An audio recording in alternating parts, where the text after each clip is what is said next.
Hi, I'm Sam, and welcome to Train of Thought, helping build less stressful workplaces. Now, today I wanted to share with you some of my experience of stress in the workplace. So before I did this, I worked in advertising, which regularly comes near the top of most stressful careers. I was an account man, so client relationships were what I did for a living. And I had some amazing times. I got to fly to some really exotic places. I got to do ad shoots in exotic locations. I had a beer fridge under my desk, and I worked with some incredible people. But there were also some real lows as well. I had a really hard time working in the ad industry. I struggled all the way through my 20s with stress and anxiety, and my job definitely made those things a lot harder and have a much greater impact in my life. When I started working in advertising, it was still kind of the old world. We had desktops instead of laptops. No one really had a work phone. No one had email on their phone. That all kind of came whilst I was a couple of years into my career. And at the time, it seemed amazing. Suddenly you can send emails from the train, and then before long, you're astonished and saddened that you're sending emails from the train in the evening. I didn't think much of myself throughout much of my 20s. I had quite low self-worth, I had low self-esteem. I appeared very confident, but actually I was really struggling. And it was really easy to hide in advertising. It was really easy to throw myself into it, to work incredibly long hours, often till 11 p.m. It was easy to work weekends, and it was easy to just do more and more and more because it made me feel important, it made me feel needed, which were two things that I clearly didn't feel on my own. And I was rewarded for it because the working culture was kind of changing. What we were valuing was more. We were valuing quantity, people being connected all the time and ticking off to-dos and being constantly present. And I felt really able to do that. I was in general single. I was quite unhappy. They offered beer. It was, for me, something I could throw myself into entirely. And for years, I just ignored the costs.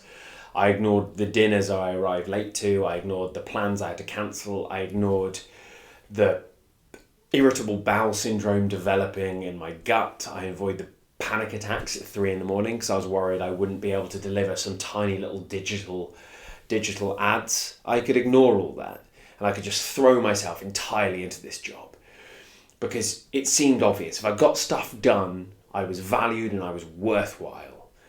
And of course, it was just nonsense. It was utter nonsense. It didn't make me happier. It didn't make me better at my job. It valued quantity and presence over anything else.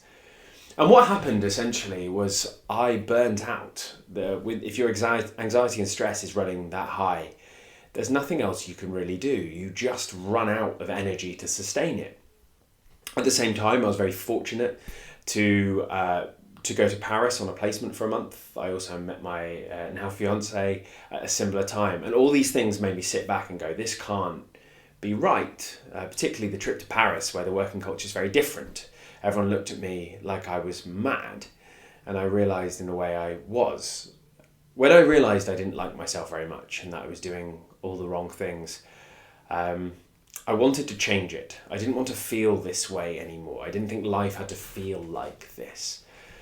And so I took a step back, and actually the first thing I'd done, I'd come across mindfulness just as Headspace and apps like that were kind of coming into the popular consciousness. I came across it, and I did my first mindfulness. I was lying on the ground in my room in Brixton in South London, and I did a mindful meditation for the first time. And when I'd finished, I thought nothing was really very different. And then I walked into the bathroom and I washed my hands, and I was completely shocked because I felt this cold water, and I realised I hadn't felt it in months. I'd been so in my own head, full of panic and adrenaline, that I hadn't even been able to feel the water that was washing my hands. And that tiny little moment felt huge for me. So I took a step back and I did a load of stuff, and plenty of it I'll cover in my other videos. But the big conclusion I came to was, firstly, a lot of this work was work I had to do on myself. This was about me and how I perceived myself and whether I was acting in a way that was true to what I believed. But also a huge telescope went over to the way I was working. Because when I was working, there were no limits and no boundaries. I wasn't told that I should go home. I wasn't told that I should work less. I wasn't told that I shouldn't be working weekends. It was encouraged, at least tacitly, if not directly, encouraged that I was working this way, that I was a trooper, that I was in it, that I was in with the team and trying to make things happen, no matter what was happening to me. And so I lost out, but not only did I lose out, but they lost out because I got worse at my job. I was just less and less effective. I could think less clearly. I was coming up with less clear solutions. I became much less nice to the people I was working with. My emotional intelligence just tanked. I was just not as effective. So I decided I didn't want to work like this anymore. I worked at several other ad agencies and I was able to retain this sense of boundary and this limit, and it enormously benefited me, and I believe it benefited my employers too. And so that is what I left to do. I left to try and share what I had learned about myself and what I've learned since, because I genuinely believe that if we think differently about how we work, not only are we better off, but we do better work. It's absolutely win-win. This stress, this anxiety, all this stuff that terrorized me for, I guess, about 8 or 9 years, and it's not gone, not by a long shot, is just not worth it, and it's not economically viable. We can't all feel this way. So that was a bit of my experience. I'll share plenty more, I'm sure. Obviously, if there's any thoughts or comments, let me know. Write a comment below. Please like and subscribe to the channel. And before we speak again, take care, and hopefully we'll chat again soon. See ya.